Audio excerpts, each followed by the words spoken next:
नमस्कार। संपूर्ण हिंदी स्पेशल एकमात्र YouTube channel Phefana Hindi classes पर आप सभी का स्वागत है। और इस चैनल पर आपको हिंदी के तीनों पक्षों व्याकरण, काव्य शास्त्र व साहित्य का गूढ़ अध्ययन करवाया जाएगा। तो बढ़ते हैं आज की क्लास की तरफ और पहले देखते हैं वही अपने दो शब्द। तो सबसे पहले अपन पारिभाषिक शब्दावली के शब्द देखते थे और पारिभाषिक शब्दावली में पहला शब्द आपके समक्ष है प्रोसिक्यूट। प्रोसिक्यूट ये शब्द है। इसका अर्थ क्या होता है? इसका अर्थ होता है अभियोग चलाना, अभियोग चलाना या फिर मुकदमा भी इसे कह सकते हैं।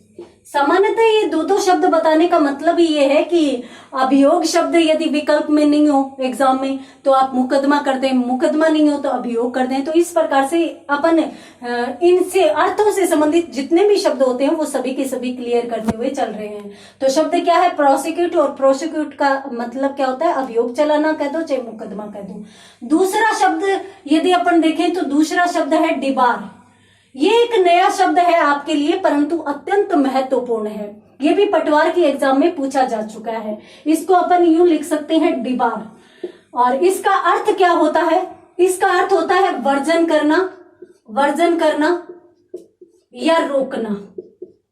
आपने ऐसा शब्द तो सुना होगा कि वहां पर शराब पीना वर्जित है, धूम्रपान वर्जित है, बसों में लिखा हुआ होगा। तो वो वर्जित यानी जिसको रोका गया है उसे ही अपन क्या कहते हैं? वर्जन करना कहते हैं। और ये डिबार शब्द सामान्य एक ऐसा शब्द है जो अक्सर मान लीजिए किसी बच्चे को स्कूल से हटा दिया गया तो उसके लिए भी काम में लिया जा सकता है कि डिबार कर दिया उसे। यदि कोई प्रशासनिक अधिकारी है तो उसको भी नौकरी करने से रोका गया तो उसके लिए भी डिबार शब्द काम में लिया जा सकता है। तो यहाँ पर ये अत्यंत महत्वपूर्ण प्रश्न बन जाता है। उसके बाद बढ़ते हैं अपन राजस्थानी शब्दों की तरफ, जो भी दो शब्द अपन इस क्लास में देखते हैं। तो यहाँ पर पहला शब्द तो है अंतस। अपन सामान्यतः कहते हैं ना कि अपने अंदर झांको, तो वो अंतस ही क्या होता है? अंदर झांकना होता है और जिसका शाब्दिक अर्थ क्या होता है? हृदय। उसके बाद अगले शब्द की बात करें तो अगला शब्द है अंत्योर। अंत्योर या अंतेवर, दोनों ही प्रकार के शब्द मिलते हैं। कुछ किताबें अंत्योवर लिख देती है, कुछ अंत्योर लिख देती है, परंतु इनका अर्थ क्या होता है? देखिए ये शब्द पत्नी के अर्थ में भी चला जाता है, ये सामान्यतः किसी भी स्त्री के अर्थ में भी चला जाता है। और सामान्यतः प्राचीन काल में यदि राजा महाराजाओं का समय अपन देखें तो राजा महाराजाओं के समय में जो भी स्त्रियां होती थी, जो भी राजा की पत्नियां होती थी, वो कहाँ रहती थी? दासियों तक के लिए एक अलग स्थान निश्चित होता था। वो कौन सा था? अंतःपुर। तो अंतःपुर के लिए भी अंत्योर व अंतेवर काम में लिया जाता है। और सामान्यतः प्राचीन काल के संदर्भ में यदि देखें तो अंतःपुर को ही अंत्योर अंतेवर कहा जाता था। बाद में इसे स्त्री व पत्नी के लिए भी प्रयोग में लाया जाने लगा। तो जल्दी से स्क्रीनशॉट लीजिए। उसके बाद बढ़ते हैं अपन मूल कक्षा की तरफ। आज की क्लास में फिर अपनों ने 4 शब्द देखे। प्रोसिक्यूट का मतलब अभियोग चलाना या मुकदमा हो गया, डिबार का मतलब वर्जन हो गया, वर्जित करना या रोकना हो गया, अंतस हृदय हो जाता है, और अंत्योर या अंतेवर अंतःपुर को कह सकते हैं, पत्नी या स्त्री को कह सकते हैं। इस क्लास में अपन क्या पढ़ रहे थे? अपन क्रिया को पढ़ रहे थे और क्रिया से संबंधित पिछली क्लास में अपनों ने क्रिया की परिभाषा देखी थी। क्रिया की धातु का पता करना कि धातु पता कैसे की जाती है उसके संबंध में भी अपनों ने चर्चा की थी। अब अपन बढ़ते हैं आगे। पिछली क्लास में अपन कहाँ थे? भेदों की तरफ। और भेद कितने आधारों पर किए जाते हैं? 3 आधारों पर किए जाते हैं। पहला कर्म के आधार पर, कर्म के आधार पर, और इस आधार पर सामान्यतः आप कहीं भी देखेंगे आपको सब जगह मिल जाएंगे। और सामान्यतः ये आप जानते भी हैं और पिछली क्लास में अपन देख भी चुके थे। कर्म के आधार पर 2 भेद होते हैं क्रिया के, अकर्मक और सकर्मक। ये चीज अपन देख चुके हैं। उसके बाद बढ़ते अपन दूसरे भेद की तरफ। दूसरा आपको बताया गया था कि काल के आधार पर क्रिया के भेद, काल के आधार पर। अब काल के आधार पर यदि अपन भेद करते हैं तो सामान्यतः अपने को पता होना चाहिए कि काल कितने प्रकार के होते हैं। काल 3 प्रकार के होते हैं। कौन कौन से होते हैं? एक तो भूतकाल होता है, जो बीत चुका है, वर्तमान काल जो चल रहा है, और भविष्य काल जो आने वाला है, जिसके बारे में कोई कुछ भी नहीं जानता। तो ये 3 काल होते हैं और इन्हीं तीनों कालों के आधार पर क्रिया के भी 3 ही भेद हो जाते हैं। कौन कौन से भेद? भूतकालिक क्रिया, भूतकाल से कौन सी कहलाती है? भूतकालिक कालिक क्रिया। और उसके बाद दूसरा भेद वर्तमान है, तो वर्तमान कालिक क्रिया हो जाएगी, वर्तमान कालिक क्रिया। और उसके बाद तीसरा भविष्य काल, तो ये तीसरा भेद कौन सा हो जाएगा? भविष्यत कालिक क्रिया। भविष्यत भी आता है, भविष्यत भी आता है, भविष्यत कालिक क्रिया। ये 3 भेद क्रिया के मान लिए जाते हैं। किसके आधार पर? काल के आधार पर। तीसरा भेद अपनों ने यूं देखा था कि भेद कितने आधारों पर किए जाते हैं? 3 आधारों पर, कर्म, काल और उसके बाद प्रयोग या संरचना के आधार पर, प्रयोग या संरचना के आधार पर। अब यहाँ पर आपको कंफ्यूज होने की जरूरत नहीं है, कहीं कहीं पर प्रयोग या रचना के आधार पर भी मिलता है और कहीं कहीं पर प्रयोग या संरचना के आधार पर भी मिलता है। अब अपन बात करते हैं कि इस आधार पर शब्द के कितने या क्रिया के कितने भेद होते हैं। यदि अपन पहले की बात करें या इससे थोड़ा सा पहले की बात करें या एनसीईआरटी के पहले प्रकाशन की बात करें, पहले जो एनसीईआरटी की बुक्स आती थी उनमें प्रयोग या रचना के आधार पर क्रिया के 5 भेद माने जाते थे। तो अपन भी यहाँ पर 5 भेद ही पढ़ते थे। सामान्य, संयुक्त, पूर्वकालिक, प्रेरणा और नामधातु, ये अपन देखेंगे आगे, ठीक है। यहाँ पर अपन 5 भेद ही पढ़ते थे, परंतु जो न्यू एनसीईआरटी बुक्स आई हैं उनमें प्रयोग या रचना के आधार पर क्रिया के कितने भेद माने गए हैं? 8 भेद माने गए हैं। और यहाँ पर अपन भी 8 के 8 भेद ही पढ़ने वाले हैं। तो पहली कौन सी मानी जाती है 8 भेदों में? सामान्य क्रिया, सामान्य क्रिया। दूसरी संयुक्त क्रिया, संयुक्त क्रिया मानी जाती है। तीसरे भेद की यदि बात करें तो पूर्वकालिक क्रिया मानी जाती है, पूर्वकालिक क्रिया मानी जाती है। अगले भेद की यदि बात करें तो प्रेरणार्थक क्रिया मानी जाती है, प्रेरणार्थक क्रिया मानी जाती है। उसके बाद 5वें भेद की यदि अपन बात करें,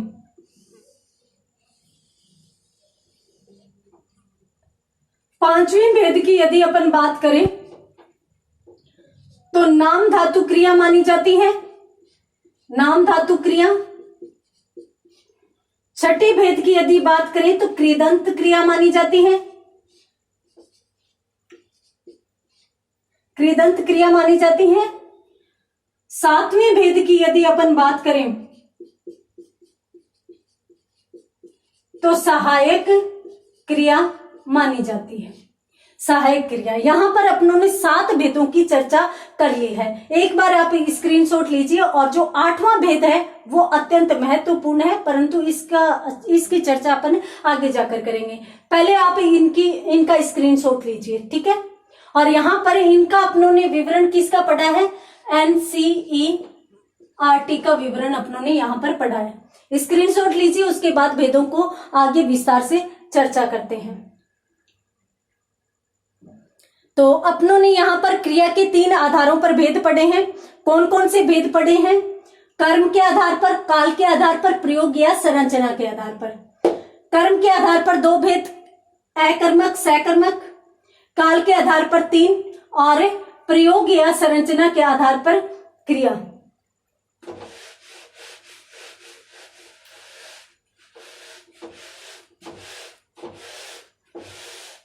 अब अपन सबसे पहले तो बात करेंगे,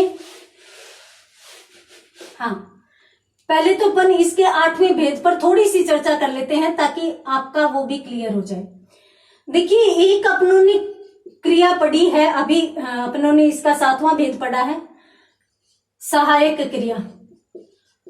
और सहायक क्रिया के साथ ही इसका जो 8वां भेद होता है वो सजातीय क्रिया होता है, सजातीय क्रिया होता है। तो इस आधार पर ये दोनों एक जैसे नियम एक जैसे हैं। और सामान्यतः कुछ बच्चे यूं कहते हैं कि याद नहीं होंगे, 8 वेद कहां से याद होंगे। तो आप है ना सामान्य, सामान्य और संयुक्त दो याद कर लीजिए, सामान्य, संयुक्त, सहायक, सजातीय, 4 तो सीधे याद हो गए। ठीक है। उसके बाद पै से पूर्व कालिक हो गया और पै से ही प्रेरणार्थक हो गया। 6 भेद याद हो गए। 2 भेदों को तो याद वैसे रखने की जरूरत ही नहीं है, अपन पढ़ेंगे तो वैसे भी याद हो जाएगी। और नाम धातु ऐसी क्रियाएं होती है जो क्रिया शब्दों से बन या धातु से न बनकर अन्य शब्दों से बनती है। और उसके बाद एक कृदंत होता है, तो कृदंत अपन प्रत्यय भी पढ़ते हैं तो इस तरीके से भी याद हो जाएगी। तो इनको तो देखने की जरूरत ही नहीं है, ये अपन पढ़ेंगे तब याद हो जाएगा। सामान्यतः सामान्य, संयुक्त, सहायक, सजातीय 4 याद कर लीजिए। पूर्व, प्रेरणा, पैसे याद हो जाएगा। और उसके बाद नाम धातु। और अपन विस्तृत चर्चा करेंगे प्रत्येक पर, तो वैसे भी याद हो जाने वाला है। हाँ, तो अब अपन शुरू से लेकर और अंत तक पूरी की पूरी क्रिया शब्दों का अच्छे से अध्ययन करेंगे। क्या पढ़ रहे हैं? क्रिया, काम का होना या किया जाना पाया जाए। जैसे बालक मेहनत करता है इसलिए सफल हो जाता है। अब बालक क्या करता है? मेहनत करता है। तो यहां पर करना और होना ये क्रिया शब्द हो जाएंगे, इसलिए सफल होता है। अब मेहनत करने का काम या मेहनत करने का यहां पर आ रहा है, इस शब्द के माध्यम से कार्य को दर्शाया जा रहा है, इसलिए ये क्रिया शब्द हो जाएंगे। और होना, जाना, होना ये भी कैसे शब्द है? क्रिया शब्द हो जाएंगे। भेदों की यदि बात करें तो अपन सबसे पहले कर्म के आधार पर भेद पढ़ने वाले हैं। कर्म के आधार पर, अब कर्म के आधार पर कितने भेद थे? अपनों ने पढ़े 2 भेद। तो पहला भेद कौन सा पढ़ा था? अकर्मक क्रिया। क्या होता है ये? कहां पर होंगी? सबसे पहले तो अपन शब्द का विश्लेषण करते हैं। अकर्म क, इन शब्दों से मिलकर क्या बना है? अकर्मक। अ का शाब्दिक अर्थ यदि आपने पिछली कक्षाएं सभी की सभी अच्छे से देखी है तो आपको पता है कि इसका अर्थ नहीं में जाता है। ठीक है। कर्म, कर्म वाक्य में होता है, यानी वाक्य के कुछ आवश्यक तत्व होते हैं। कौन कौन से? कर्ता, कर्म और क्रिया। क्रिया सामान्यतः यदि अपन इंग्लिश वाक्यों की बात करें तो इंग्लिश वाक्यों में क्या होता है? सब्जेक्ट होता है, उसके बाद वर्ब होती है। वर्ब में भी एचवी भी होती है, एमवी भी होती है, यानी मेन वर्ब भी होती है और हेल्पिंग वर्ब भी होती है। उसके बाद यहाँ पर क्या आता है? क्रम आता है, ऑब्जेक्ट आता है। तो यहाँ पर इंग्लिश से बिल्कुल उल्टा है। हमारे यहाँ क्रिया क्या आएगी? अंत में आएगी। पहले कर्ता, बीच में कर्म और अंत में क्रिया। यदि क्रिया कर्ता की जगह काम करने लग जाए तो ये अपन पिछली क्लासेस में देख चुके हैं कि वो भी संज्ञा कहलाने लग जाती, क्रिया नहीं रहती। तो यहाँ पर इन चीजों के बारे में तो अपन चर्चा कर चुके हैं, पर यहाँ पर ये देखना है कि कर्ता, कर्म और क्रिया 3 वाक्य के भाग होते हैं। कर्ता कार्य करने वाला होता है और जिससे संबंधित कार्य करता है वो कर्म कहलाता है, और जिस शब्द से कार्य का होना प्रदर्शित किया जाता है वहां पर वो क्रिया होता है। तो यहाँ पर कर्म हो गया। ठीक है। अब कर्म किसी भी कारक से संबंधित भी हो सकता है, सामान्यतः कारक भी हो जाते हैं। ठीक है। क्योंकि अपन देख चुके हैं कि संज्ञा सभी कारकों से जुड़ी हुई होती है। हालांकि सर्वनाम है वो 7 कारकों से जुड़ा होता है, परंतु संज्ञा सभी कारकों से जुड़ी हुई होती है। तो यहाँ पर कर्म संज्ञाएं होती है और कारक भी हो जाती है। कै का मतलब होता है दिखाने वाला। तो यहाँ पर ए का मतलब नहीं और क्या कर्म आए वहां पर क्रिया कौन सी मानी जाएगी? अकर्मक क्रिया। यदि अपन परिभाषित करने की बात करें तो जिस वाक्य में कर्म की आवश्यकता नहीं रहती, या सीधा शाब्दिक अर्थ के अनुसार चले तो कर्म नहीं आए वहां पर कौन सी क्रिया मानी जाती है? अकर्मक क्रिया मानी जाती है।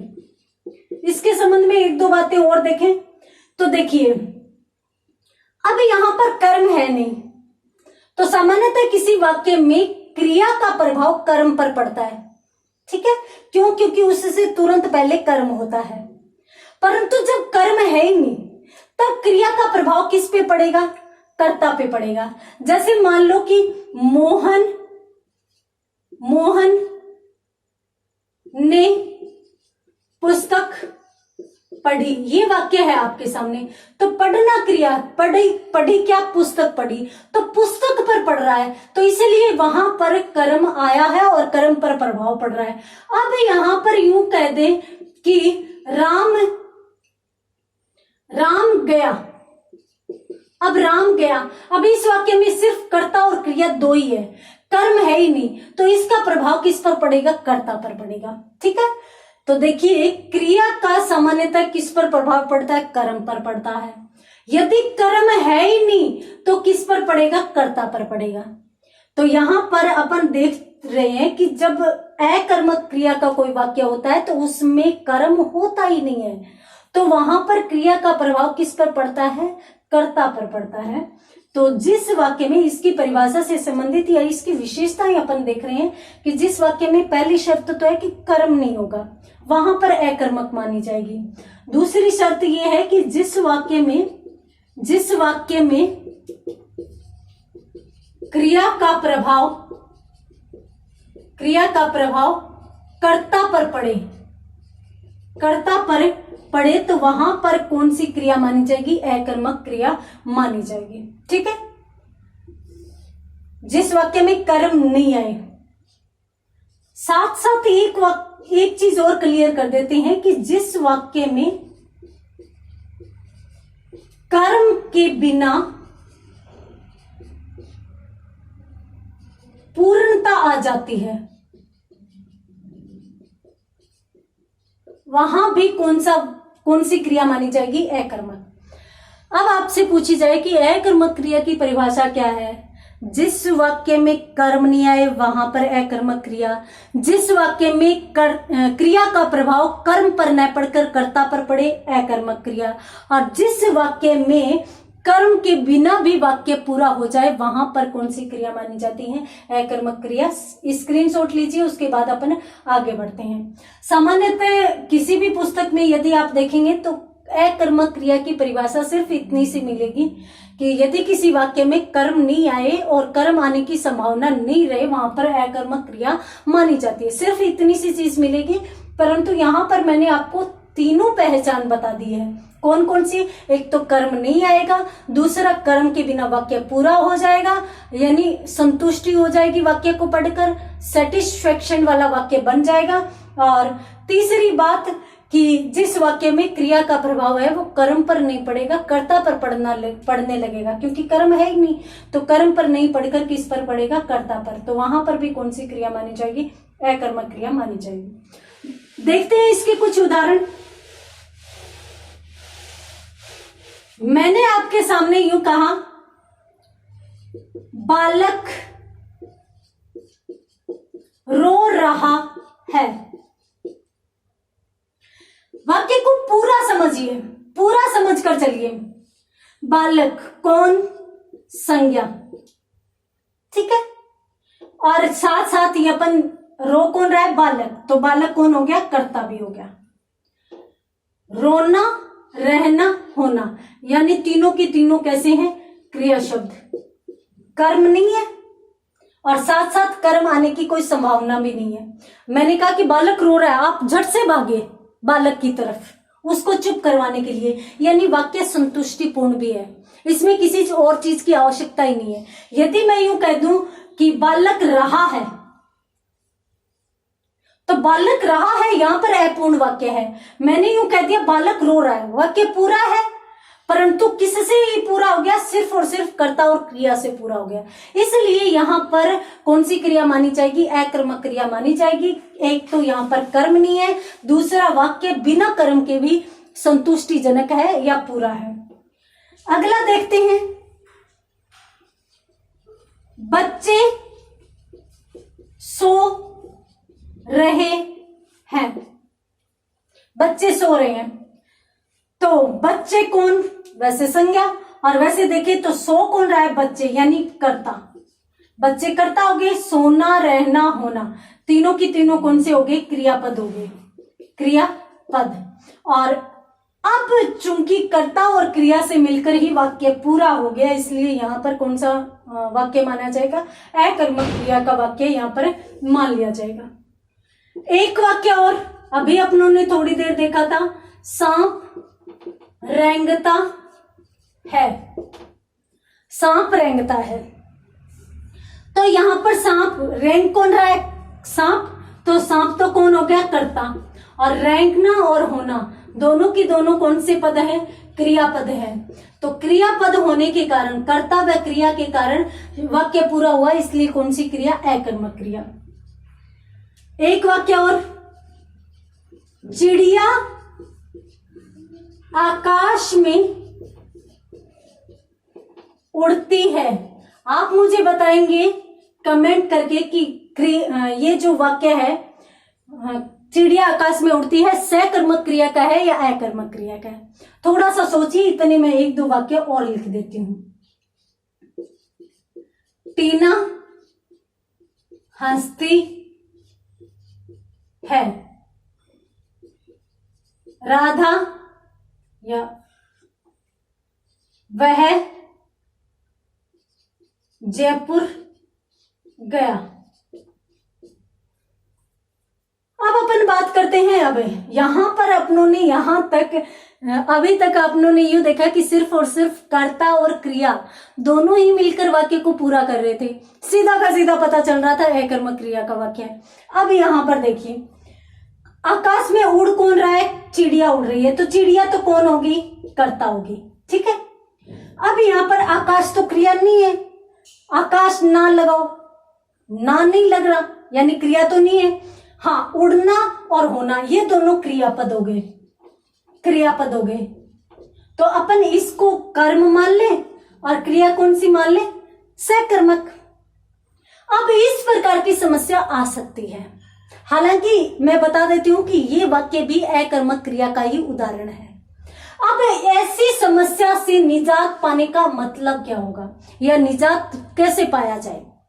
देखिए, सामान्यतः जैसे अपनों ने विशेषण पढ़ा था, जो अपनी मैराथन क्लास होती है या फिर अपनी जो एक टॉपिक की क्लास होती है, एक क्लास, उसमें अपनों ने विशेषण पढ़ा था। विशेषण में अपनों ने देखा था कि कैसे, कैसा, कैसी, कैसे, कितना, कितनी, कितने का उत्तर हमेशा ही किस में जाता है? विशेषण में जाता है। ये चीज अपनों ने पढ़ी, यानी कैसा, कैसी, कैसे और कितना, कितनी, कितने का उत्तर हमेशा ही क्या माना जाता है? विशेषण माना जाता है। तो यहां पर मैं आपको एक चीज और बता देती हूं, उसमें एक चीज और सेव कर लीजिए। कौन सी? क्या का उत्तर हमेशा ही कर्म होता है। यदि आपको क्रिया पहचाननी है तो बहुत ही, यूं मान लीजिए कि गुरु मंत्र है ये, क्या का उत्तर हमेशा ही क्या माना जाता है? कर्म माना जाता है। अर्थात जिस वाक्य में क्या का उत्तर है तो इसका मतलब सकर्मक, क्योंकि कर्म है, और जिस वाक्य में क्या का उत्तर नहीं है मतलब अकर्मक, क्योंकि कर्म नहीं है। तो क्या का उत्तर हमेशा ही क्या होता है? कर्म होता है। आप इसको नोट लगाकर लिख सकते हैं अपनी नोटबुक में कि क्या का उत्तर क्या होता है? उत्तर कर्म होता है। या फिर आप यूं भी लिख सकते हैं कि किसी भी वाक्य में कर्म पता करने के लिए उस वाक्य में क्या से प्रश्न कीजिए। यदि क्या का प्रश्न आ रहा है या आने की संभावना भी है तो वहां पर कौन सा वाक्य माना जाएगा? सकर्मक माना जाएगा। और यदि क्या का उत्तर नहीं आ रहा है और नहीं आने की संभावना है तो वहां पर कौन सा वाक्य माना जाएगा? अकर्मक वाक्य माना जाएगा। अब यहां पर देखिए, अब यहां पर वाक्य में क्या से प्रश्न कीजिए। चिड़िया क्या आकाश में उड़ती है? उत्तर आ रहा है? या चिड़िया आकाश में क्या उड़ती है? कोई उत्तर आ रहा है? संतुष्टिपूर्ण प्रश्न ही नहीं लग रहा, प्रश्न ही गलत लग रहा है। हाँ, यदि यूं पूछे ना कि चिड़िया कहाँ उड़ती है, कहाँ उड़ती है, तो आकाश में उड़ती है। अब प्रश्न सही लग रहा है। तो याद रखिए, यहां पर कहाँ का उत्तर आकाश है, क्या का उत्तर आकाश नहीं है। अर्थात क्या का उत्तर नहीं है तो इसमें कर्म नहीं है। कहाँ का उत्तर आकाश, आकाश एक नाम है, इसलिए ये क्या है, संज्ञा है। ठीक है, तो यहां पर कहाँ का उत्तर आने के कारण, क्या का उत्तर नहीं आने के कारण यहां पर भी कौन सी क्रिया मानी जाएगी? अकर्मक क्रिया ही मानी जाएगी। टीना हंसती है, टीना क्या हंसती है? प्रश्न ही नहीं बना, तो कौन सी क्रिया मानी जाएगी? अकर्मक क्रिया मानी जाएगी। वह कहाँ गया? तब तो जयपुर गया, परंतु वह क्या कहाँ गया या वह क्या गया, तो क्या गया प्रश्न ही नहीं बन रहा और साथ साथ में उत्तर भी नहीं मिल रहा। तो इसलिए यहां पर इस वाक्य में कौन सी क्रिया मानी जाएगी? अकर्मक। शुरू से फिर से देख लेते हैं क्या वाले प्रश्न के साथ। बालक क्या रो रहा है? प्रश्न ही नहीं है, न संतुष्टिजनक कोई उत्तर आ रहा, अकर्मक। बच्चे क्या सो रहे हैं? बच्चे कहाँ सो रहे हैं का तो आ जाएगा, कहीं चारपाई पे, बेड पे, रूम में, कहीं भी सो रहे हैं।